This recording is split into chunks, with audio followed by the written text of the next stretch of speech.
अब रुख करते हैं टेंडू आदम से बेरोजीव जेएन न्यूज सांगड़ राशिद चौहान की रिपोर्ट के मुताबिक गर्ल्स हाई स्कूल में सालाना तकरीब तकसीम इनामात का इनकाद किया गया, जिसके मेहमान खसूसी साबिक senator popular group of industry के चेयरमैन मलिका मामुद्दीन शौकीन और उनकी बेगम थी। स्कूल आमद पर प्रिंसिपल मोहतरमा शाजी ने उनका इस्तकबाल किया और फूलों के गुलदस्ते पेश किए। इस मौके पर तकरीब में बच्चियों ने शानदार अंदाज में अपनी तकरीरों में जिन हालात में वो तालीम हासिल कर रही हैं, जो मुश्किलात उनको दरपेश हैं, इस हवाले से मेहमान खसूसी की तवज्जो इन मसाइल की तरफ कराई।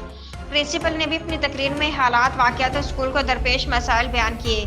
बच्चों ने सबक आमेज टेबलो पेश करके हाजरीन से खूब दाद हासिल की। मेहमान खसूसी मलिका मामुद्दीन शौकीन ने अपनी तकरीर में कहा कि उन्होंने हमेशा तालीमी प्रोग्राम और ख़ासकर बच्चों के प्रोग्राम को इसलिए तरजीह दी है कि अगर हमारी एक बच्ची भी तालीम याफ्ता हो जाएगी तो हमारा एक ख़ानदान तरक्की करेगा।